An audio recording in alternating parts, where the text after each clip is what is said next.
Everybody, thank you so much for coming out. Yes, I was reminding myself this week and reminding everyone that it's not about numbers. It doesn't matter how many are here. It can be maybe one person whose life can be changed and you will bring this message to the whole world. So thank you so much for coming today. I just want to thank some people that had helped to make this possible. Before I forget, Abuna Vincent and his willingness and openness to do this event.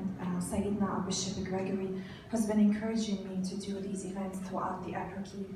And the Friends of Fertility Care of Philadelphia, Barbara Rose, Jane, and all the practitioners who have been praying and helping me with this event. And also Betsy, who will be joining us soon. She's going to be our speaker after Dr. Monique. She's going to be sharing her own story with nanotechnology and creative model. Just briefly about myself and why I'm doing this. I am the director of the Office of Family and Sanctity of Life for the Apriki of St. Mara. I am also a fertility care practitioner and educator. 12 years ago, I learned about the creative model system to use it in my own life. And that same night, the first night I learned it, I woke up in the middle of the night, sat in the bed, and said to myself, the Lord didn't bring me to the USA just to be a chemistry teacher. He brought me here so I can learn this and can teach it to other women. And I took on this responsibility, and I've been trying to teach women and couples about this great news. You won't hear about this outside on the street, unfortunately, but this is really great message, great news that we need to let every woman and every couple know about it. Because the church really has positive alternative to contraception, to in vitro fertilization, and all these different artificial reproductive techniques. So thank you so much for coming today and being open to hear this message. I usually share this story with couples, engaged couples, when we're doing the presentation about NFP, even though I don't feel like I need to say it to you, but I will because you might share it with other people. This is a story of a practitioner who was engaged. Her priest made it mandatory that they learn NFP before they get married. They were sexually active. We don't use the word sexually active when we talk in the creative model. We actually say genitally active. We have two different notations here. So I'm gonna just say that we're having intimate intercourse, and she was using a birth control pill. So they went for the class just because the priest required it. And they were determined. They're not gonna give up their lifestyle. They're not gonna give up using the birth control pill. But she was challenged by the science of the method, and she decided to start learning it. And as she learns it, we have follow-up sessions, so it's not like one time. There are follow-up sessions with the practitioners like myself and Jane. So as she was coming to the follow-up sessions, she was challenged by her practitioner to give up her lifestyle and to use a spice as a tool to express their love to each other. And as a result of this challenge, they changed their lifestyle. They stopped being gently active. She stopped using the birth control pill.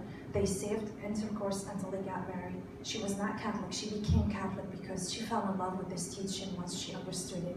And also she became a practitioner herself. So once women know about this, they feel the need and the responsibility to share this message, because it's more than just natural family planning. It's more, it helps single and married women. So without further ado, I'm gonna introduce our keynote speaker, Dr. Monique Ribeiro. We're so grateful for having her with us this morning. Dr. Monique Ribeiro is a daughter of God, a wife to an amazing husband, and a mother to 5 adorable kiddos. 2 of them have already gone before us to our eternal home. She is a convinced Catholic and a nanotechnology trained pro-life OBGYN. Monique has a beautiful conversion story that she recently published titled Rising with Roses, and we have those books available here on our table of materials. This book delves deep into her faith journey, which brought her from a broken marriage to an amazing and a precious relationship with God. It also addresses many interesting life lessons that she learned along the way, and she now shares with her patients on a daily basis.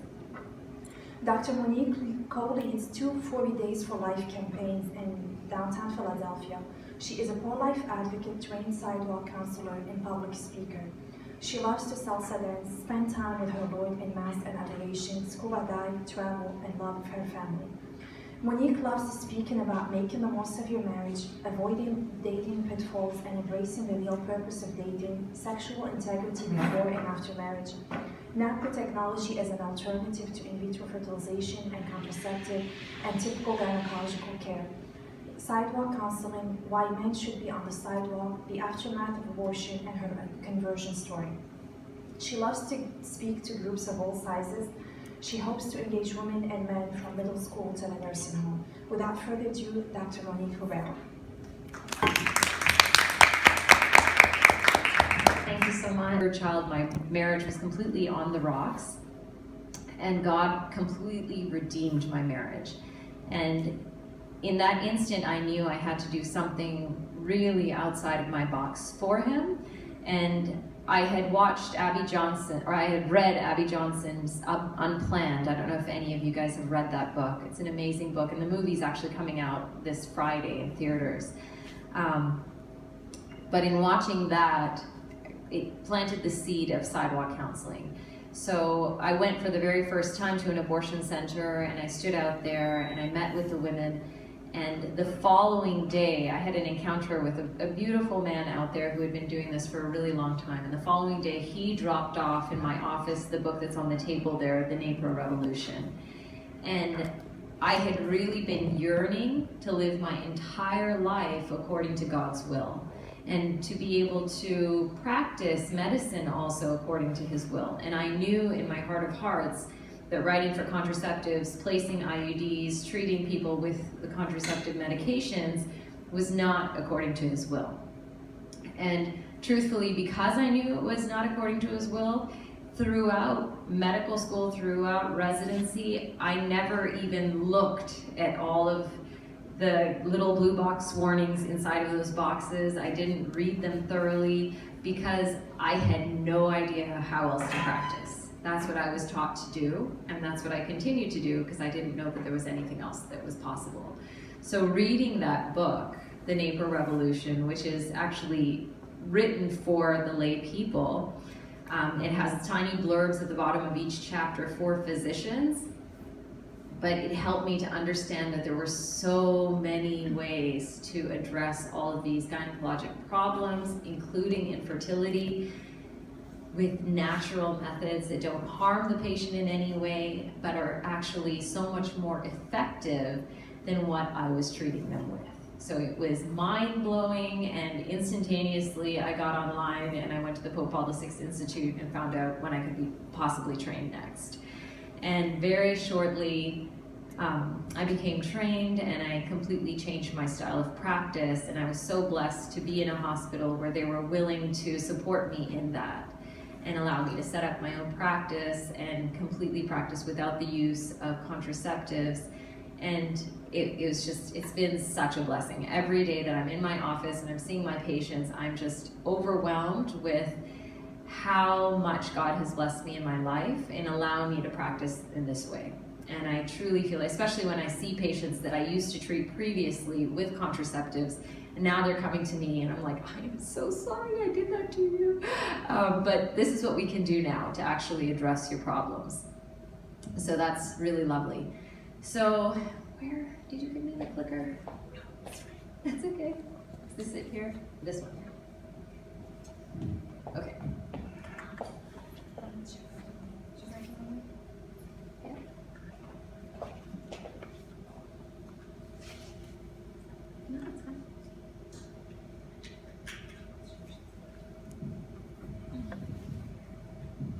So when I was in residency, we were taught about natural family planning, but everything we were taught about natural family planning was basically that it was useless. And I'm pretty much convinced the reason they were teaching that is because they were only considering the initial methods of natural family planning that people were taught. The rhythm method, where there was a very convoluted structure where you would input the dates and the number of calendar days over the past 3 cycles, and then make a calculation, and then consider this period might be the right time when you could conceive or should avoid if you were trying to space your children. And it was very confusing. And so naturally, when people were trying to be faithful in using that method, oftentimes it didn't work out so well, and they might end up having a lot more children, which were all blessings, but it led to people believing that it wasn't a very effective method, and it was a very difficult method to use. The calendar method as well, which actually is very popular nowadays because everybody's using their apps where they're they have their period tracker and they insert their first day of their period, and then it spits out an ovulation date, and they're saying, oh, I know when I'm going to ovulate, but then when they put in their next period date, if they look backwards, it would have changed their ovulation date, because they're assuming that every single person has a 28-day cycle. Nobody's ever stressed out. Nobody's mother-in-laws are ever visiting them. And so for that reason, the calendar method isn't a very good method either. So they would always say that NFP is unreliable. NFP is hard to use. NFP is confusing. And you can't use NFP if you have irregular cycles. And NFP means that you have to stay away from your husband even when you're most interested in being intimate with them. But the truth is there are many types of NFP. Some are more reliable than others. Crichton Fertility Care Natural Family Planning is over 90% effective when it's correctly taught and correctly applied. And that is for avoiding pregnancy. Withdrawal, calendar method, and rhythm method are, like I was saying, quite unreliable. And withdrawal isn't even a natural family planning method. That's just completely not in alignment with our faith and has nothing to do with natural family planning. But a lot of people think, for some reason, when you ask them, are you using natural family planning? Yes. What kind are you using? Oh, withdrawal. No, that's not natural family planning. That's something else. And we'll talk about that too. Crichton Fertility Care Natural Family Planning is extremely easy to use. I have stories of fertility care practitioners that I've worked with who've had clients that had autism, that had other learning disabilities. And what I always tell people is, if you can wipe yourself when you go to the bathroom, you can understand what Crichton's all about. If you can look at the teaching manual that has pictures, a picture dictionary with pictures of what each finding would look like, and somebody can explain that to you and you can have an understanding of that, and you can wipe yourself, then you can pretty much do Crichton. Crichton Fertility Care and Natural Family Planning can be used in women that have regular and irregular cycles, even those that are breastfeeding. So quite often people are under the idea that if you're breastfeeding, there's absolutely no way to know when you're going to be fertile or not, so it's just kind of like throwing a dart in the dark. Natural family planning does necessitate abstaining at times if you're trying to avoid pregnancy, but those times are super important because they can be used to help people understand how to show love to one another without the use of intercourse. And I always talk to my patients about, in marriage, oftentimes the woman will come to me and she'll say, I feel like I can't turn around without my husband trying to sneak up behind me and make a move, and that seems to be the only way he knows how to show me love. And I said, well, the issue is, in society, men are trained in this way. When you ask them, how are you going to show your love, that your wife, that you love her on Valentine's Day, they'll say, oh, I'm going to make love to her and she'll know. But all the women are thinking, oh, wow, I know he loves me if he would just do the dishes. Or if he would take care of the children so I can go get my nails done. Or if he would write me a letter. Or if he would look me in the eyes when he's speaking to me and just say kind things. So there are so many different ways to practice showing love to one another on this moment of abstinence in a marriage while practicing natural family planning. If you're trying to space your pregnancies, only allows you to get better and better and better at practicing those methods of showing love to one another, which is super important for building your marriage, strengthening your marriage. And what I find is that when people do this, they can deal with the times, like say somebody gets ill and they're told, sorry, you're undergoing chemotherapy, or you're in a pregnancy where if you have intercourse during this pregnancy, you're putting your child at risk and you might have excessive bleeding, so you should not have sex for 6 months. During that time, it's not a big deal because your relationship is built on something so much deeper, and you have this understanding of one another, you have the ability to show love to one another without any problems. And it's super helpful in those relationships. Oops, oh, that wasn't good.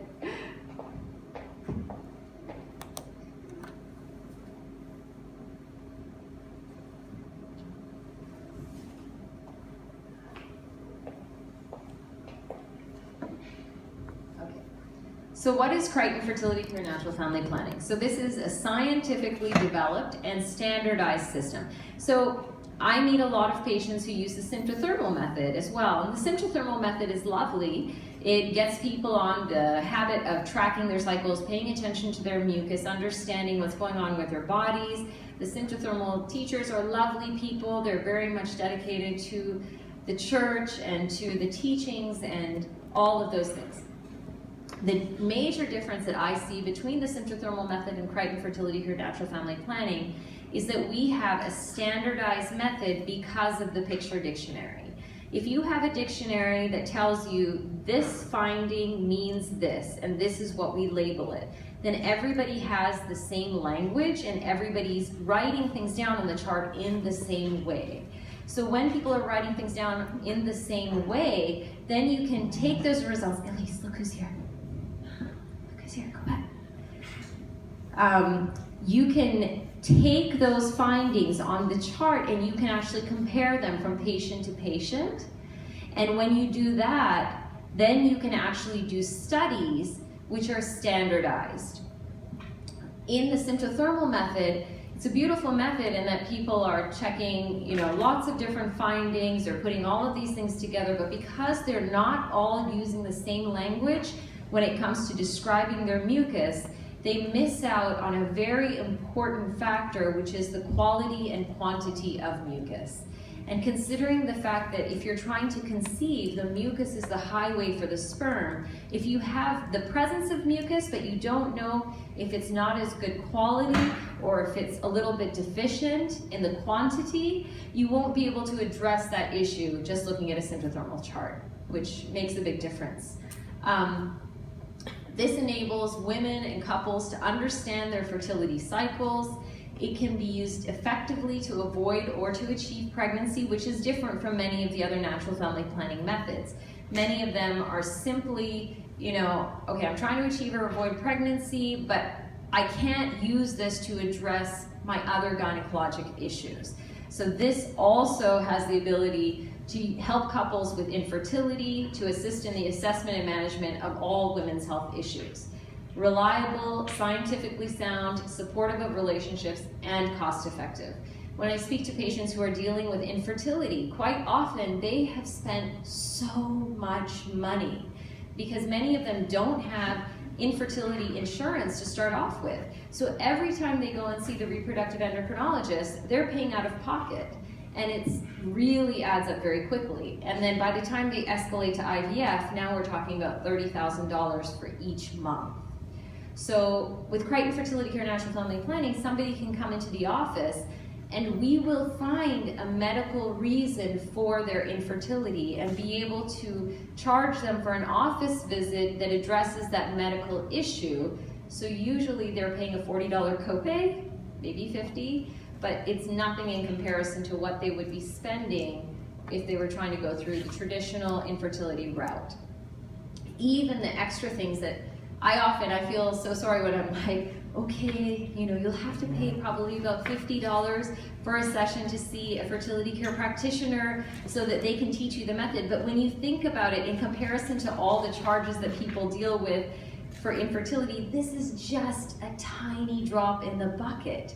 And many of the fertility care practitioners are even charging less. It's almost like you're paying less than you would for your child to have a violin lesson. It's crazy. Then people will have follicular ultrasound series, and sometimes those will be about $200 for each ultrasound, and it's a 5 ultrasound series. But even that, when you compare it to the cost of IVF and everything else, it's nothing. So, and these are things that will help you truly understand what's going on in your body so that you can help improve things. So how easy is charting? You're paying attention. Each moment of observation takes under 2 minutes. You would just check before and after urination, before and after a bowel movement, before you jump in the shower, and before you go to bed at night. And all it is basically is folding white tissue instead of crumpling it, and then wiping deeply into the vagina from top to bottom. And at that moment, paying attention to, what is the sensation as I'm doing this, and then what is on the tissue, and then if there is something on the tissue that is stretchable, can I lift it off and can I stretch it? And then comparing it to whatever the the Picture Dictionary says. You don't have to write down an observation every single time you do this. It's just at the very end of the day, you think back and you say, what is my most fertile sign for the day and how many times did that happen?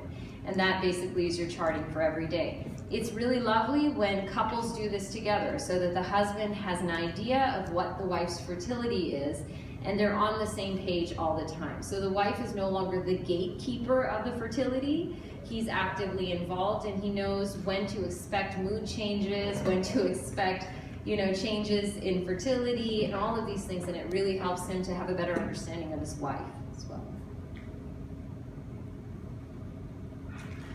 So what can I do with the chart? Charting will tell you about your daily fertility. It's great for achieving pregnancy as well as spacing pregnancies. It'll also make you aware of bleeding and mucus abnormalities that could be a sign of deficiencies. The chart is the only way to access the amazing medical treatments associated with NAPR technology. So I have a lot of patients that come to me who are charting symptothermal or charting using their Candera app or charting using their period tracker, and they're like, well, why can't I just do all of the testing that you would normally do with Crichton if I'm using these other methods? And I'll say, we can if we can identify when you're ovulating, but the likelihood that we're truly going to be able to identify the right day for us to do the testing around, and the likelihood that I'll be able to give you the same amount of information and understanding of what's going on in your body is very, very low. So I always suggest to all of my patients, if you're embarking on this, you might as well do it the right way, which will give you the optimum amount of information so that you can really get the most out of this process. So now we're going to get into a bunch of scientific stuff. I will try and pepper it with stories to make it a little bit more interesting. But for those of you who are in the medical field, this will be a little bit helpful. So this is a typical normal chart. And the bottom part with all of these bars shows you blood testing. Okay, so if we just focus at the top for now, all of the red boxes at the top are period days or bleeding days. The L signifies light bleeding, H is heavy, M is moderate, and then you start checking for your mucus towards the end of your period when the bleeding is light. And that OAD means that it was dry, there was no mucus present on that day. And so as you can see in this particular patient, they had light, heavy, moderate, light, light, very light, very light, very light, and then it was just completely dry with no bleeding up to about the 13th day of the cycle. And then they start seeing mucus that they could stretch between their fingers, and they use the designations of 10 CL, 10 KL, 10 KL, 10 KL, 10 KL, and the AD means all day, the number 2 means it happened twice in that day, the number 1 means it happened once in the day. But there's different designations, if it stretches this much, it's called 6, then 8, then 10, clear, cloudy, so you give a lot of information in that tiny designation, which helps me when I'm reading this to instantaneously know exactly what you experienced. So it's like reading a book for somebody who actually knows how to read a chart. Then you'll see that P is what we consider the peak day. That's the last day that you have any sort of mucus that you can stretch to a 10, or it has clear, or is lubricative when you're checking yourself. And when you've reached that day, you actually only know you've reached that day when you hit the next day, because the next day there's absolutely nothing. So you look back and say, oh, that was the last day that had any sort of stretch to it. So that's my peak day. I can count 3 from there, and then I know that if I'm trying to avoid pregnancy, I can start being intimate with my spouse again on the 4th night, and then we would likely avoid pregnancy. Now, if you're somebody who is not using the method properly, you're just checking once a day, you're likely going to miss something, and then you'll likely be surprised. But it's okay, because that's a wonderful gift from God, and you go with it. But if you're truly, working hard to try and space pregnancies or working hard to try and conceive, then you will be very accurate with your findings, and you'll make sure that you are checking at the appropriate time so you can use it appropriately. Now, oftentimes, when people are charting, if I'm trying to do any sort of hormonal evaluation, I'll have them do this kind of charting for 2 full cycles, and then I'll bring them back. And based on when that peak day is, I'll decide to do labs. So if I'm trying to evaluate the first half of the cycle, there's never any large amounts of progesterone in the first half of the cycle, because the progesterone comes from after you have had ovulation. What's left behind is the corpus luteum cyst, and that cyst's job is to pump out estrogen and progesterone. So progesterone is not present prior to ovulation. So in the first half of the cycle, all I check for is estradiol, and these black bars show a natural rise in estradiol. So first you have a rise and fall in estradiol, and that triggers the LH surge, and after the LH surge you have ovulation. So when we see that rise and fall in estradiol, then I know to start checking progesterone levels for my patients as well. So during this time they're like pin cushions, and they get about 15 draws done. Well, actually it's not that many, it's about 11 draws done at the lab, and they get to know their lab people very well, and they know who's good at drawing and who's not.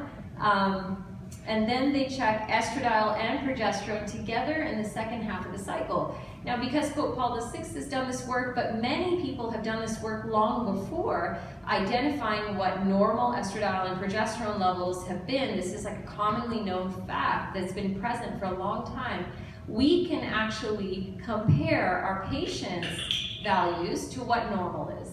And then that will help us to explain when there are abnormalities with bleeding, abnormalities with fertility, abnormalities with mood, and then we can address them by bringing the patient back up to normal. So it's really exciting. Okay, so in this particular woman, progesterone level was drawn on day 22 of the cycle, which sometimes when you go to a typical GYN, they'll just randomly draw. They'll say, okay, you know, maybe you're having something wrong with your hormones, so let's just draw like an estradiol and a progesterone, not knowing anything about when is this patient ovulating, what, like, are they a late ovulator, are they an early ovulator, what should the level be at that time? And so in this particular patient, the level was drawn at day 22. The level was not helpful in assessing ovulatory function because it was drawn at the wrong time of the cycle. Physician thought that this patient was anovulatory because the progesterone level was still in the pre-ovulatory phase of her cycle. However, because she was charting her cycles with Crichton, it was very easy to determine here on day 22, she was still in the process of getting to ovulation. So if they had checked after peak +3, then they would have seen progesterone and they would have said, oh yeah, you ovulated. But because they knew nothing about charting, they weren't able to say that. So this is just the typical chart again. So start with the bleeding, then typically people have a few dry days before they start seeing the mucus starting to build up, and then you reach the peak day, and then afterwards again there's post-peak dry days. And like I was saying, you would check your targeted estrogen profiles here, and then targeted estrogen and progesterone profiles here.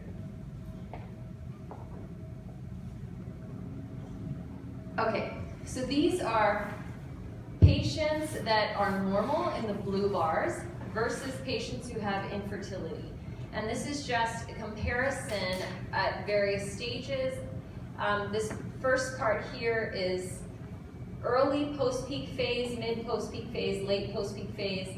And you can see with patients who are normal, what you would see is obviously the numbers are much higher than they are for the patients that have infertility. I'll show this a little bit better down the road, but similar here. This is a patient with normal versus endometriosis. So when you have normal patients, they have better hormones, more normal according to the curve, versus patients that have issues usually have a decrease in their hormones. Same thing, progesterone levels in early mid post-peak phases, normal endometriosis, pelvic adhesions, and a normal pelvis. So even something as simple as having pelvic adhesions, things that are sticking together, not necessarily because of endometriosis, but maybe because they had surgery previously, and things are sticking together from that, that could also cause you to have abnormalities with your hormones because the hormones aren't able to access to the bloodstream as easily. So peak levels of serum progesterone following administration of progesterone through various forms and routes. So there's tons of different ways, once we realize that a person has lower levels of progesterone, that we can actually treat them. And there's, you know, the natural stuff like Progest, Pro-GEM that you can get over the counter, and as you can see, those levels are super low when you actually take blood tests to see how efficacious they are for the patient. The Crinone gel, which is used super commonly when people are known to have low progesterone in pregnancy, they'll be told to use the Crinone gel. Oral 200 milligrams sustained release, skin creams, micro-oral 200 milligrams vaginally sustained release, and then you have the sustained release oral with peanut oil, the Prometrium, and then you have shots. So as you can see, the shots, the very last bar, gives you a much higher level of progesterone in the bloodstream than anything else. So oftentimes if you have a patient that has had multiple recurrent miscarriages, or you have a patient who is older, like around 42, 43, and they've conceived and we're trying to protect a pregnancy, rather than trying initially with the oral medications, I'd probably jump straight to shots.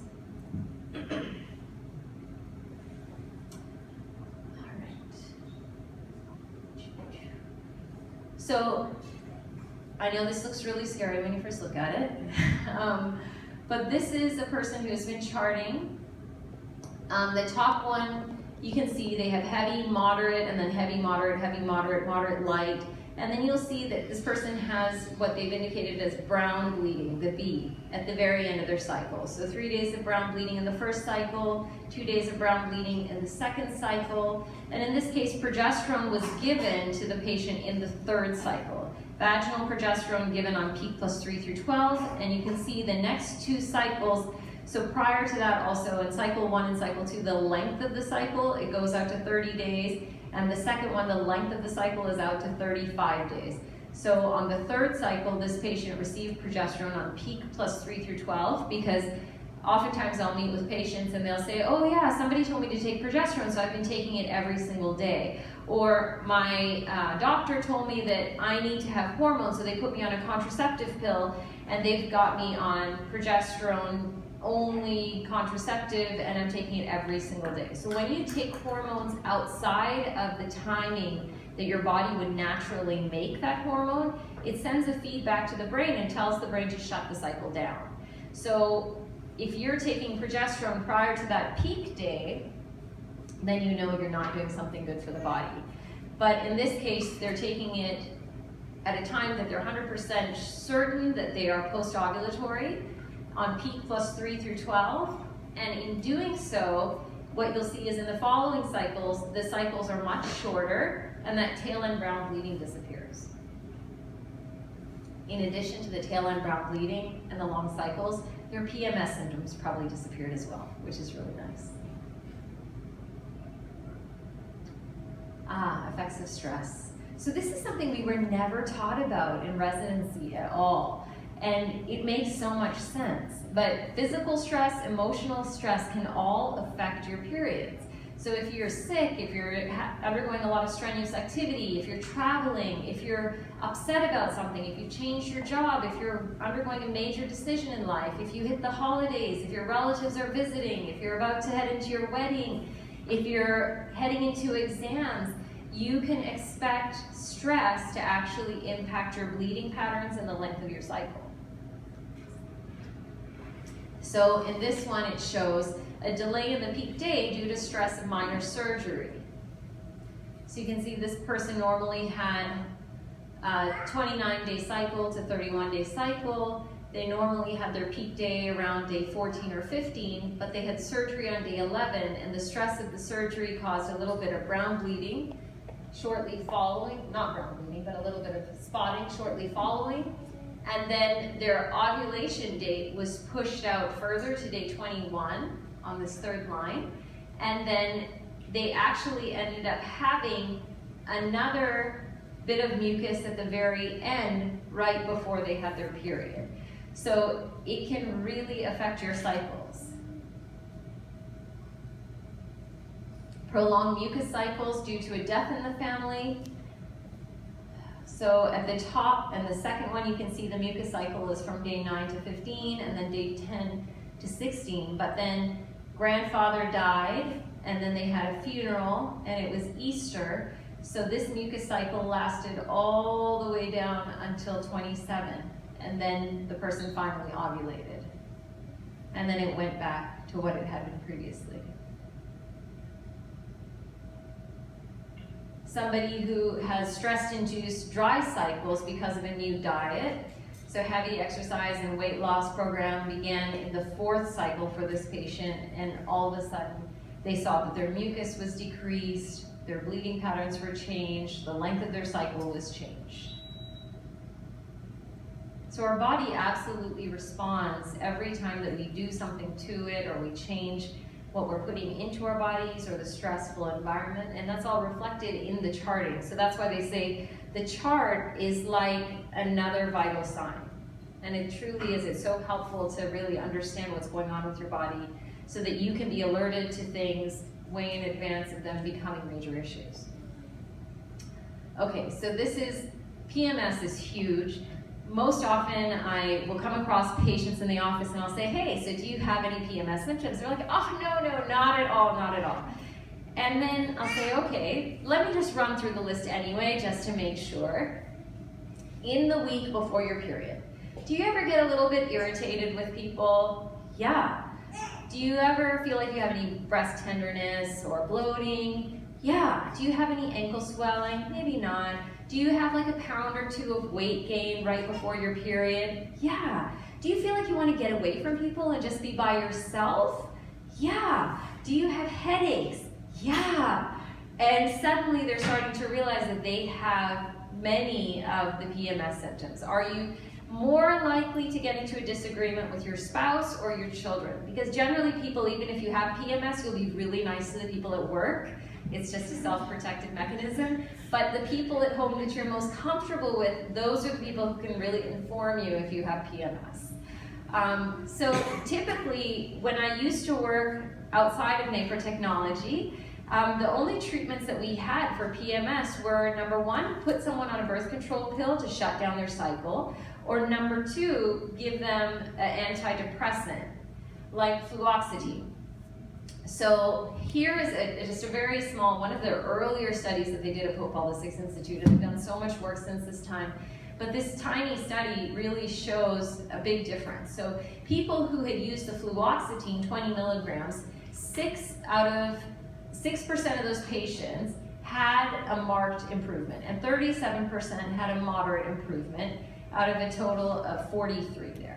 Progesterone support, 26.8% had a marked improvement, 51.2% had a moderate improvement, so that's 78%. HCG support, so if somebody is low in both progesterone and estradiol, if you give them shots of HCG, it boosts the function of the corpus luteum cyst that was left behind. Remember I told you when you ovulate, you release the egg, and what's left behind is the corpus luteum cyst, whose job is to pump out estrogen and progesterone. So by stimulating that corpus luteum cyst with the HCG, you now pump out more estrogen and progesterone both. So that's what HCG support is doing. And those people actually had the best improvement. So 51.4% marked improvement, 35.1% moderate improvement, and then they gave a placebo just to see, and the placebo was 4% and 11%. That was one of the things that kind of blew me out of the water. So here you go, just with a nice bar graph of similar information. Marked improvement, moderate improvement, and marked and moderate improvement together. Postpartum depression. So when I was pregnant and delivered my first child, I had gone all the way through to the second year of my residency, and I had seen patients with postpartum depression. I never in a million years thought that I would ever have a touch of that, because I was always so happy-go-lucky, excited to be there, never a problem, so excited to live life. But I experienced a tiny taste of it with postpartum blues.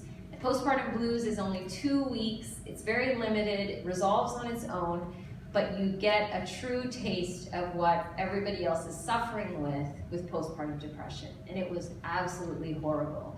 I felt like I was going crazy. I felt like I did not want to be left alone with my child because I didn't trust myself.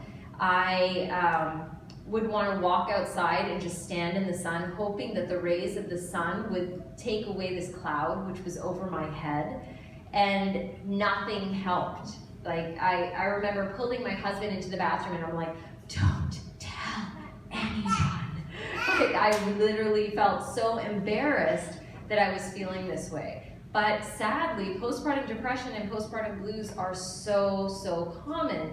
And most often, the women who are suffering are the same women who had this issue with progesterone prior to even entering into sexual activity.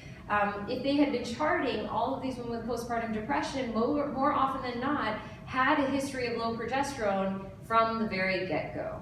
And so if we had known that, automatically after the person delivered, we would be watching them for symptoms, and instantaneously the minute they started experiencing any of that, we could give them a shot of progesterone or start supplementing with oral progesterone. And I just am always so blown away with this, because the majority of the people that I would treat prior to learning about NAPRO, we would start them on an antidepressant. That would take at least 2 weeks to begin to kick in. When it would kick in, they would literally be in a little bit of a fog, so they couldn't be overly joyous and they couldn't be overly sad, but they were just kind of meh. And the difference between that and progesterone is that within 24 hours of receiving that first shot, most of the women who have postpartum depressions report that the majority of their symptoms are gone, just gone. And it is so life-changing. There was this one patient who had severe postpartum depression with all of her children, but they were faithful Catholics. They did not want this to impede their ability to grow their family and do God's work. So they continued to have children, but they knew that every time they had a child, they would have to hole up in their house for about 3 months. And the husband would take over all duties of everything, and the wife would literally like stay in bed and hide for 3 months. And they tried everything. They tried all of the antidepressants, they tried different diets, they tried music therapy, they tried, you name it, they tried it. And somebody finally told her about NAPRO technology and about the postpartum depression treatments with progesterone shots. And she went and she received a shot not thinking that it would work whatsoever. And on her way home from the doctor's office, she found herself singing. And she was like, wait a minute, what is that? Like, I haven't sung in forever. Like, why am I singing? And slowly, like over that day, all of her symptoms just disappeared. And I think most people who have really severe postpartum depression might need like a few extra shots, or they might need ongoing oral therapy until they hit their periods, and then we can manage their PMS symptoms. But it's just so ridiculous, the impact of this treatment on postpartum depression, and it's ridiculous that people outside of NAPRO technologists are not using it. It's really a shame. So this is a bar graph of symptoms before and after progesterone therapy for patients with postpartum depression. So symptoms like insomnia, shakiness, panic attacks, feeling wired, hot flashes, nausea, rapid heartbeats, suicidal thoughts, all decrease significantly with the use of the progesterone. I'm sorry if I'm blocking you all. See, okay. Depression, fatigue, crying, anxiety, helplessness, strange thoughts, poor appetite, night sweats, all significantly improved. The mean number of symptoms before and after progesterone therapy, just everything all combined together. I mean, this is so obvious that it's such a big difference. Ovarian cyst. So this is another thing. When I was in typical practice, when somebody would come in with an ovarian cyst, and especially a painful ovarian cyst, the only options were, okay, let's put them on a birth control pill to suppress their cycles, or let's take them to surgery and drain the cyst. Surgical intervention is sometimes needed, obviously, But if you're going in to do surgery for someone who has recurrent ovarian cysts, this person could be having multiple surgical interventions. And every time you go in for a surgery, you're causing things to stick together more, you're causing more adhesions, which might cause more problems with pain. There's an increased risk of damage to bowel, bladder, pain, infection, bleeding, all of those things. So you really want to try and postpone surgery as much as possible and use that as your last thing. And you hope that there would be something else you could do rather than shutting down cycles. When you are charting, somebody that has persistent follicular cysts on the ovary will have patterns of extreme amounts of mucus that are persistent. And when this person was examined here, they found that they had a persistent follicular cyst. When they went for the ultrasound, you can see that this is the cyst on the left-hand side. And this is following a shot of progesterone, the cyst completely dissolves. So patients that have simple cysts, the cyst will usually respond. If it's a complex cyst, meaning that it's more likely to be cancerous or there's blood in the cyst, there's something more abnormal with the cyst, it might not respond. And those are the patients that you choose to take to surgery if they're in pain. Otherwise, you can still continue to follow those and do some testing and see if they resolve on their own over time. But typically, if somebody comes in with a painful simple cyst and you give them progesterone, within 24 hours, the pain starts to decrease dramatically. And then within 4 weeks, you would recheck another ultrasound and you would see that it had gone away.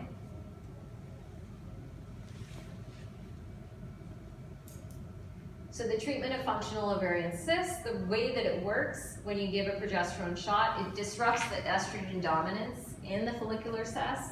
It assists with the dissolution of the luteal cysts. It helps them to just decrease in size.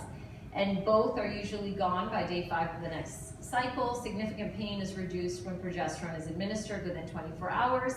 And as I said, we follow up the patient on day 5 of the next cycle with a repeat ultrasound and examination. Okay, so this is just that initial diagram again. So when we are checking labs for patients, if you can see, the blue solid line is what normal is, and then the dotted lines above and below are just standard deviations above and below. This particular patient, her lab values are in red. So the top one is post-peak progesterone levels for this particular patient. So after she's ovulated, we've drawn progesterone levels cyclically, or multiple levels on peak plus 3, 5, 7, 9, and 11. And as you can see for her, her progesterone levels start off way below normal, and even though they rise, they never quite rise to normal. The very last level is almost near normal. Then if you look at the next one to the right, we're looking at post-peak estradiol levels. So once again, in comparison to normal, the normal curve is the solid blue line. Her red line is almost down to that lower standard deviation, and it goes right along that curve. So it's low the whole way across. And then the peri-ovulatory, so pre-ovulation estradiol levels that we would check to make sure that she's actually ovulating. So this would be the normal curve, and this is where she is. So just by looking at that, you can see where the ovulatory dysfunction is. If somebody had this as normal, but then the progesterone one was low, but the estradiol was normal, then we would treat them differently. So based on the findings that we have, the combination of that as well as looking at the charts together, we can determine what the best possible treatment would be for that patient. So this is a normal Crichton chart. We've already kind of looked at this. So this is just telling us, as far as the mucus cycle score is concerned, we have a really cool scoring chart, which helps us to standardize that as well. So even when we can say, okay, this is the quality of your mucus, this is the quantity of your mucus, when we put that on a chart and we give it a score, we can say, oh, you're regular, you're intermediate regular, you're limited, stuff like that, so that we know, okay, if you fall into this particular category, you would really benefit from having supplementation with things that boost your mucus, And the things are super easy, like Mucinex over the counter, or vitamin B6, or amoxicillin, things that are really easy and palatable for people to change their mucus. This is an infertility patient with a dry cycle, and they had daily levels of estradiol and progesterone, and both the pre-ovulatory and the post-ovulatory profiles are very suboptimal, revealing poor folliculogenesis followed by abnormal luteal phase. So there's, like, you can't even, it doesn't even look like this person is really ovulating at all when you look at the chart, because you don't see any mucus at all. But when you look at the labs, you do see a small rise and fall in the estrogen, and you do see a rise and fall in progesterone with those red bars in the second half, but all of the levels are pretty low. And the way that we get our cervical mucus is the estradiol will act upon the cervical crypts to create the cervical mucus. So if you have damage to your cervix and those cervical crypts, that's going to cause an issue. If you have inadequate estradiol levels, that's going to cause an issue. But the importance of that cervical fluid is really quite outstanding. Another dry cycle with decreased hormone parameters. This patient also has premenstrual spotting at the very end of their period. Prior to the next cycle, they have a few days of brown bleeding there. And then this is a very limited mucus cycle as well, and prolonged post-peak phase of 19 days. With a pre-ovulatory and post-ovulatory hormone profile done, and the profile is abnormal, and the prolonged post-peak phase strongly suggests luteinized unruptured follicles. So when you have what they call a LUF and you're trying to conceive, that could be a real issue, but if we are able to find it, then that makes a huge difference, because there are different ways of treating that as well, which would help someone to be able to conceive. A woman with premenstrual spotting, so you see the spotting right at the end of the whole cycle, a history of 4 consecutive spontaneous miscarriages, pre-ovulatory and post-ovulatory hormone profile was done. The peri-ovulatory estradiol levels are decreased, so they have lower estrogen levels prior to ovulation. But what is most remarkable is the significant decrease in post-ovulatory progesterone. So I've had patients that come in who've had multiple pregnancies, but multiple miscarriages. They go through the typical treatment through the gynecologic office, where they're given the recurrent miscarriage labs. Every lab on that profile comes back normal because they don't have a coagulation defect, they don't have a clotting disorder, and so they're told by those physicians, well, you just have bad luck, keep trying.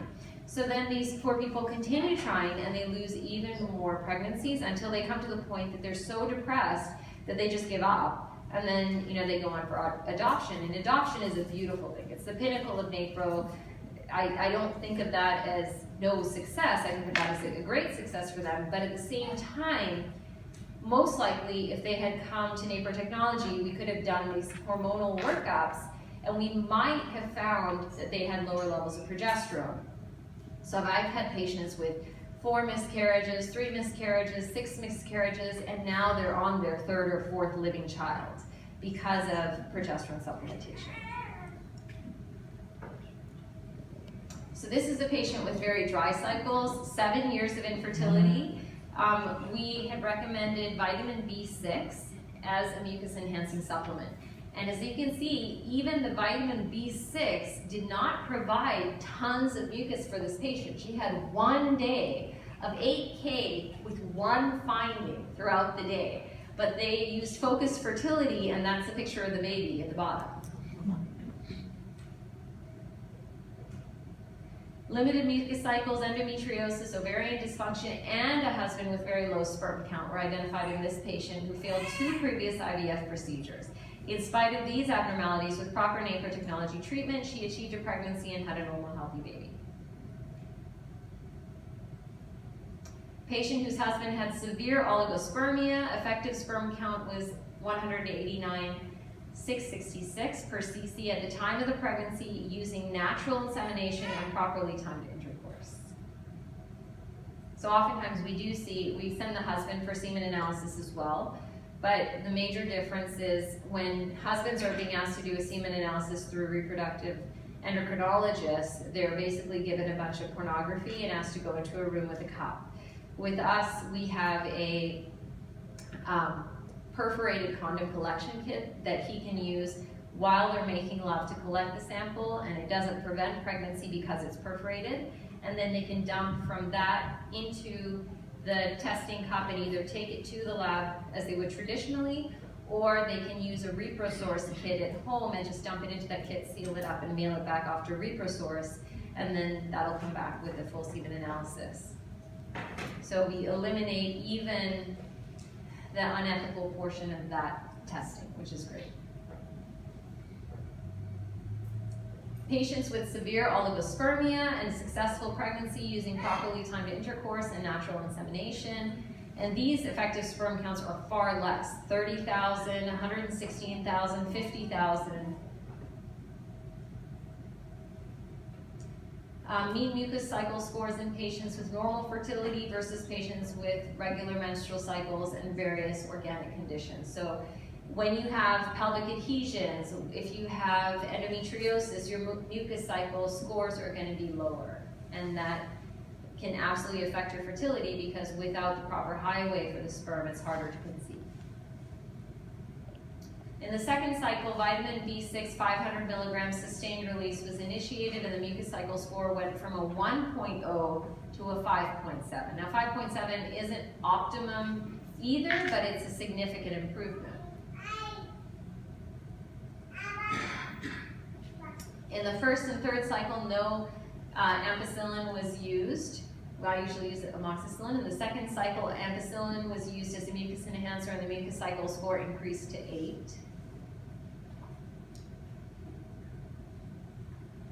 This is one of my favorite parts. So patients that have recurrent miscarriages. So this is the progesterone curve in pregnancy. Comparisons of the means of different systems that they use to actually check these levels. Pope Paul VI Institute has created this normal progesterone pregnancy curve, and it's so important because in residency I remember being taught that if your progesterone level during pregnancy is around 20, you're good. But when you look at this, the very first level at 4 weeks of gestation is already above 20. It's 22.4. And it should continue to rise all the way through the pregnancy. But most gynecologists are not taught this. So they have no idea what to do with progesterone levels. And oftentimes, I'll have patients that have a history of miscarriage and the patients have done some research and they'll ask their doctors, can you please check a progesterone level for me? And it'll come back around 20, but they're at like 18 weeks gestation when it should be 53.5. And the doctor's like, oh yeah, your progesterone's awesome, it's 20. But this person is miscarrying and they have no idea why. So this is really awesome. When I have patients that have a history of abnormal progesterone or any medical problems, or they've just been charting with creatinine, we've seen some tail and brown bleeding or evidence of shortened cycles, or they have PMS or PCOS, then I'll always ask them during the pregnancy, please at least consider checking your lab values every 2 weeks. And if it's low, we can always supplement back and continue to check the values so that we can support you. And that way, preventing miscarriage if it's due to progesterone, preventing preterm deliveries if it's due to a lack of progesterone. So the role of ovarian steroids, so the progesterone helps to stimulate the growth of the uterus. It causes maturation of the lining, the inner lining of the uterus. It stimulates the endometrium so that it can help with implantation, and it also inhibits the uterus from contracting, the muscle of the uterus from contracting.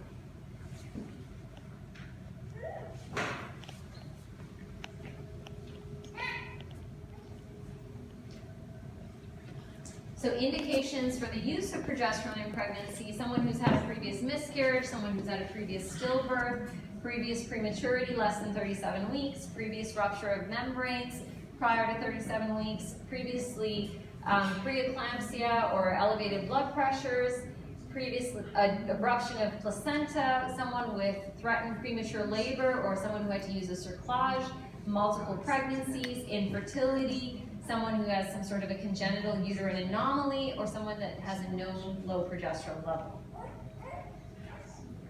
This is an example of a 36-year-old woman who had had 4 pregnancies and 2 deliveries with 1 previous miscarriage.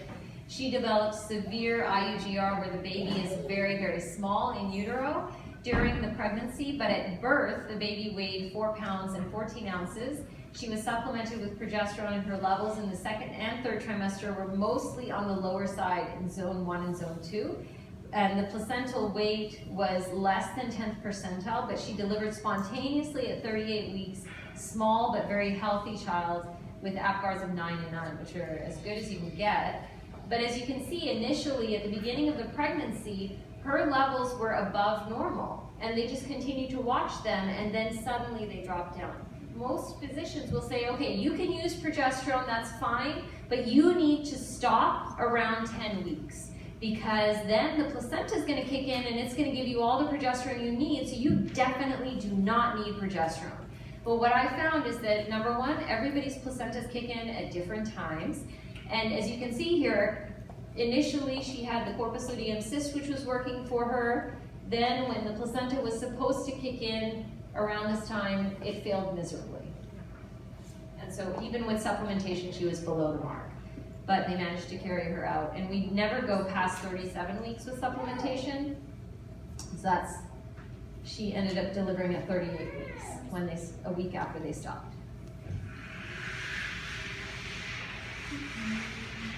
This is a 42-year-old G1P1. She achieved her pregnancy 7 months after evaluation and treatment with NAPRO. Prior to coming to Pope Paul VI Institute, she had 2 failed attempts at IVF. In those attempts, her endometriosis and hormone dysfunction were left undiagnosed. In her pregnancy, she had suboptimal progesterone, usually zone 1 or lower zone 2. With progesterone supplementation, she delivered a healthy female infant at 39 weeks.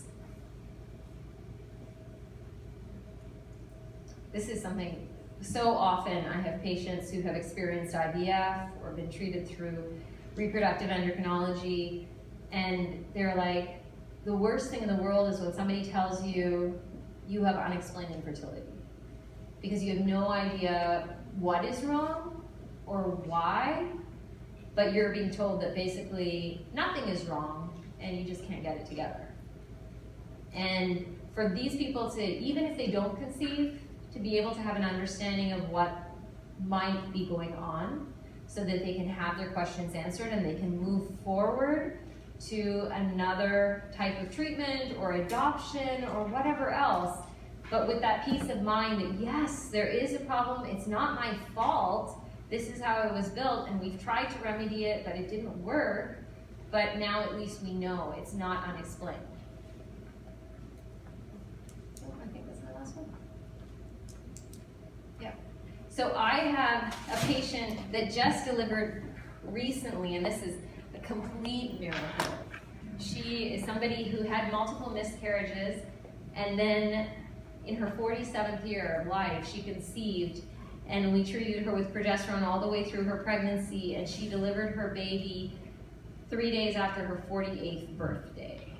And she's just so grateful, and absolutely a miracle case. I mean, many times we have ladies who are 45 plus who conceive, and even though we try with the progesterone to help them and to try and save the life of that child, it doesn't always work out because there are so many things kind of going against. And everybody in the normal pregnancy realm, the obstetricians and gynecologists would have been like, oh my gosh, you're 48 years old, your child's definitely going to have Down syndrome, your child's definitely going to have a genetic anomaly, and this child is perfect. I mean, an absolute miracle. But I always tell my patients, even if you're over the age of 35 and your risk for a child with Down syndrome or some sort of genetic anomaly is increased, if you think about every person you've ever met that has Down syndrome, what is their effect on the community? Aren't they like the light of the world? Aren't they the people who bring love and smiles to every single person that they meet? So wouldn't it be actually a blessing? I know everybody wants to have a child that can, do all the typical things and function in a typical way and everything else. But I've never met a parent of a Down syndrome child that doesn't think their child is the most amazing child in the world. So I would not consider that as a reason to avoid trying to achieve pregnancy after the age of 35, or I would never, ever consider that any of these children should be adopted. Sadly, 90% of the children with Down syndrome, did I say adopted? I meant aborted. 90% of the children with Down syndrome are aborted, and they don't get to survive. So God is trying to give us all of these gifts to our world because our world is suffering so much with sadness and grief and anger, and He's trying to like infiltrate our world with this love and this compassion and this light, but people are eliminating that light even before it can come to fruition. So if you guys have any specific questions, I'm happy to answer them for you. Otherwise, if you have more personal questions, I'm happy to answer them for you after we're done the talk. Thank you so much, Doctor. Thank you. I really appreciate this. Dr. Monique has shared so many stories, but we usually also try to share some stories from a book called Women Heal that has in it stories, 50 testimonies of women. And we have the book there, and I have some pink sheets that has on them stories of some of these women. But instead of sharing from this book, we can have a life testimony. I was going to ask Dr. Monique to introduce her, but Dr. Monique is busy with the kids, so I'm just going to introduce her myself. I don't know her story, I just know that it is like many of our stories. It's a story of hope, story of healing, and we will be all inspired and edified by it. I thank you so much, Betsy, for coming here today to share with us your journey with nanotechnology. Thank you. Hello, everyone. My name is Betsy Scafidi. Our story started, oh my goodness, like 7-8 years ago at this point. My husband is not here today because he's taking our sons to a birthday party. We had been married for about 8 years. My husband went to the seminary, realized that life was not for him, started teaching theology. I was a teacher myself when we finally met. So from the very beginning, we knew we wanted to follow God's plan for love and marriage and families. So we were just so focused on our careers, on earning our master's degree, on the children that were entrusted to us 180 days out of the year, that even though we were following a symptothermal method and we said whatever God wills we're happy with, it really didn't occur to us until about 8.5 years into our marriage that we had been married for 8.5 years without any children. Which at that point we were like, okay God, like we're ready, let's focus on this and start having our own little ones to take care of. So we were just so blessed to conceive right away. My GYN at the time was not practicing OB, and a lot of that was due to the fact that he had come to the realization it wasn't in line with the Catholic faith. So we went on a search for an OB. We found a Catholic practice in a Catholic hospital, and we were just so excited. We did whatever we were told. We waited the 12 weeks, and we're like, okay, we're gonna go hear the heartbeat, tell everybody, we're gonna have a little baby. And when we went to hear the heartbeat, we were given this laundry list of reasons. Oh, you probably didn't get your date right, you're a little off, or you have a tilted uterus, or this or that, go get ultrasounds. So we went the next day for the ultrasound.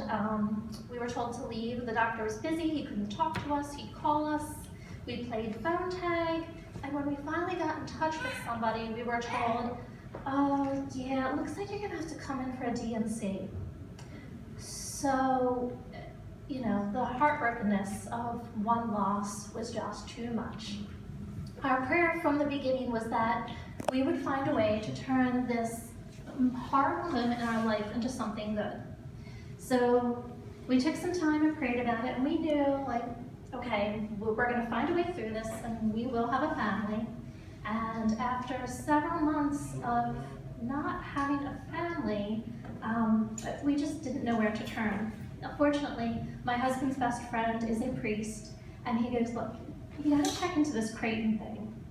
And it's a shame my husband's not here, because he loves this part of our talk, because I get to say, what an idiot I was. I believe my words to him were, I'm not a moron, we did NFP, I know what's going on, I don't need anything else. But the heartbreak for anyone who has unfortunately suffered a loss, just gets to be so great that you're like, I'll try anything. So we got in touch with a fertility care practitioner. She taught us the Creighton method, and at the time, the closest doctor was in New Jersey. So we went to go see Dr. Jean and her practice, and right away, after 2 cycles of charting, she goes, you have progesterone issues. And after a month of treatment, we had conceived our first baby. So Dominic was born in May of 2014. As Dr. Rivera pointed out, I had the amoxicillin, the B6, the progesterone injections, and we have a beautiful little boy who's going to be 5 in a few months, and he won't let me forget that. So then we knew our family was incomplete. God had planted that seed in our hearts, and we were ready for another little baby. And right away with the charting, I had learned so much that I just said, yeah, we got to do something. So by that point, we were so fortunate to have Dr. Ribeiro close by and in our lives, and she had helped us out again. And this time we found that we needed the HCG shots. So after 3 cycles of the HCG and progesterone, we had conceived our second baby, who is now 2 years old and just amazing. So I take, and there's the boys at Christmas. So it's just absolutely amazing that God heard our prayer to turn this into something good, because anytime somebody says, would you come talk, I said yes. And anytime somebody openly shares their heartbreaking story of infertility or loss, I ask the Holy Spirit, okay, give me the words to say to these people, because they might not want to hear this, but they need to. And I like to take some time to tell them about NAPRO, to tell them about what is possible, because I found even my own midwife, when I went there with my charts and my story, she looked at me and said, how do you know all this? And I said, well, here's the book. Do you want to see it? And she said yes, and was reading through it. So it's amazing what this has taught me about myself, what I've been able to share with other women to help them conceive, to bring about the families they're looking for. And right now I have a friend of mine who's, newly married, 30 years old, and found out she had PCOS. So I keep pushing her Dr. Ribeiro's way, because I think there's up to 3 babies now that I've helped push her way. Yes. So, God has put us here for a reason, and this message, anyway, I can just share the amazingness of our story, and that while I don't wish the type of loss we had on anybody, there has been good come about. So, and again, I'm definitely willing to answer any questions if you have any, and I share that with any of my friends. I hold nothing back, because that's my story, and it was given to me to share with everyone. So thank you. The other is living with someone and trying to conceive and not married, that you let them know what the best way is to achieve or avoid pregnancy using Creighton. But I would, suggest, hey, maybe you should change what you're doing, and then after you're married, this is an awesome thing that you should learn about. But those people who are making mistakes in how they are living their lives prior to marriage, oftentimes when they learn about Creighton to address medical issues, then through the theology associated with NAPRO technology and Creighton Fertility Care Natural Family Planning, they'll naturally be drawn to living life in a different way as well. It's really beautiful. In fact, of my 3 friends, it's the sister-in-law of my best friend, who now has a little NAPRO baby who's almost 1. They call themselves very spiritual people, so they don't really practice anything, but they're spiritual. My other friend has her kids baptized Catholic, but they don't go anywhere to church, but they believe. And then the 3rd baby that will be coming along in a few months is actually from a Jewish mother. So everybody sees the benefit once they take some time to find out about it. They're so grateful to you. Thank you so much, Betsy. Thank you. So ladies, we have 3 practitioners here and the doctor. If you have any questions, Jane, Marie, can you please stand up so they know? Jane and Marie are practitioners in the Philadelphia area. So I am in New York, so I'm far away. Dr. Monique is from the area, so if you have any questions for any one of us, We're here to answer your questions. And I just want to say something about the names of the system in nanotechnology in Pope Paul VI Institute. You've heard Dr. Monique talk about it, and you can see that it is scientific. It is purely science. Well, but the reason why we have this scientific method is really from the teaching of Pope Paul VI. In 1968, Pope Paul VI released a famous encyclical, Humani Vitae. And in that encyclical, he said that contraception is not good and contraception will destroy marriages. And he came up with a list of things that were really prophetic, they were all accomplished. And he knew that according to the woman's cycle, there is only a short period of time that the woman is fertile. So he made appeal to men of science, asking them to help bring this teaching to the people. And Dr. Thomas Hilgers, who was a senior medical student at that time, he read Humani Vitae, and he felt, as a Catholic man and as a man studying to become a GYN, he felt the responsibility and the calling to do something. And he started the research, and he found out about the Billings ovulation method, and he met with Dr. John and Lynn from Australia, and he used their methods, did more research to it, and he standardized it. And that's why we have today the Creighton Model Fertility Care System. He did a lot of the research at the Creighton University in Omaha, and that's where the name comes from. And nanotechnology stands for Natural Procreative Technology. Dr. Hilgers decided to name it Natural Procreative, not Reproductive, because he wanted to emphasize on our role as a co-creator with God, and to make the distinctions from animals and plants who can also reproduce. And when Pope Paul VI died, he felt that he needed to do something to honor him.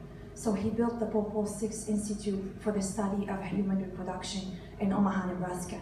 And almost all the slides that you've seen with all the data in it, these come from the research of Pope Paul VI Institute. When Dr. Hilgers began this work in the 1960s and the 1970s with his team, the other nurses, he never thought it would get to the point where it is today. 2 years ago, I was in Omaha for my training as an educator, and there were doctors literally from all over the world. There were 8 doctors from Poland, there were doctors from Germany, from France, from Argentina, from Brazil, from Costa Rica, from Canada, from Mexico, of course from the US, from Philippines, from Australia. And there was the first Muslim OBGYN who came from Egypt to learn this. And when I asked him, how come you're learning this? Even Catholic doctors are not embracing the Catholic Church teaching. I was interested to find out why. And he said because so many of his clients, his patients, don't want to deal with taking any more hormonal contraceptive, and they wanted something natural. So he looked up other alternatives, and he found out about Pope Paul VI Institute and the Creighton and NAPO. And he's so happy. He says he's going to be the first one to bring it to the Middle East, but I'm helping him too. He keeps telling me, why don't you come to Egypt and help me? Because I speak Arabic, I'm Lebanese. So I'm trying to bring it to Lebanon, he's trying to bring it to Egypt. We're trying, every one of us who had experienced this, whether it's in their own life or with their clients, we feel that we have the responsibility to bring it to other people. And I just want to share a brief comparison between regular doctors and between nanotechnology doctors. My husband and I have been married for 15 years. I don't usually share this story. For some reason, the Holy Spirit is putting me on my heart to share it, so I'm going to follow his inspiration. We don't have children. The Lord is bringing fruitfulness to our marriage in a different way. Before we got to know about this, we were going to do in vitro fertilization because that was the only option offered to us. I will never forget my meeting with a fertility specialist. It lasted 5 minutes, and I will never forget her word, "We will make your baby in the lab." It felt like she was talking to me about like making a sandwich in the kitchen. It did not, there was no compassion, there was no like sympathy with people who are suffering. And I really think from our own experience, I feel it with also my clients, infertility is like the silent cancer. The infertile couple, they're suffering and they cannot share that suffering with others, and people don't understand that. We were going to do the in vitro, but thank God we went to this session to know more about it, and I left the office crying. I was like, no way, I'm not having my children this way. When I find out how it's done, and I heard about the selective reduction and how they discard the embryos, I was like, no way, if I want to have one child, there will be many embryos destroyed in the way. I just felt like I cannot do it. My friend was with me in the office. I remember when we left the office and I was crying, I asked myself this question and asked it in loud voice. I said, you know how when you're desperate, you need the wisdom of those who are older than you? In that moment of despair, I remember asking, I wonder what does the church teach about this? But I didn't go home to try to see what the church teaches. I went home with one thing in my mind: I need to convince my husband this is not the route we're gonna take. And thank God, the Lord reminded me that one of the priests at the Roman Catholic Church where we used to go, one day in his homily, he mentioned something against in vitro. It was not even a full sentence. I just remembered that, and I figured I have to go to him. He has to help me figure out what to do, or at least convince my husband. We called him, he immediately called us back. So Father Ashman explained to us the procedure and explained to us the church teaching, and Peter was convinced this is not the route we have to go. I was so grateful for that priest, and I encourage a clergy always to never underestimate the power of your words. To never encourage your priests, encourage the deacons who preach in your parishes, because you don't know what one sentence can do in someone's life. My friend, luckily that day, she went home and she did the research for me. And she emailed me and she told me about Pope Paul VI Institute. So that I got in touch with them, and they told me that I need to start charting my cycles. And after the first session, I told you what happened, how I felt like I need to start doing that.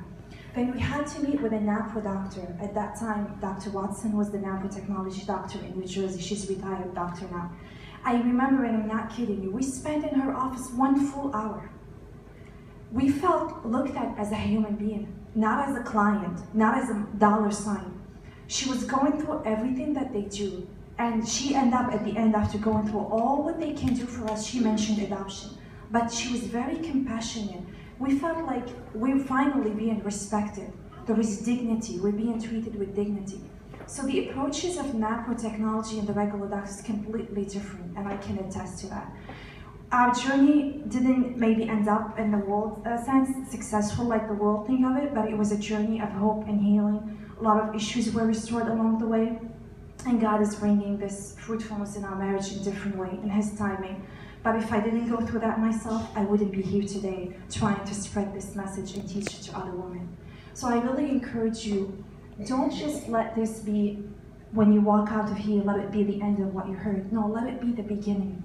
Let it be the beginning of you feeling like we need to get this message out. We need to let many women and men and couples know about this, because this is not only beneficial for women. Dr. Monique mentioned about how we help couples when they cannot, like if they're trying to avoid a pregnancy, there are times where they shouldn't be having intimate intercourse.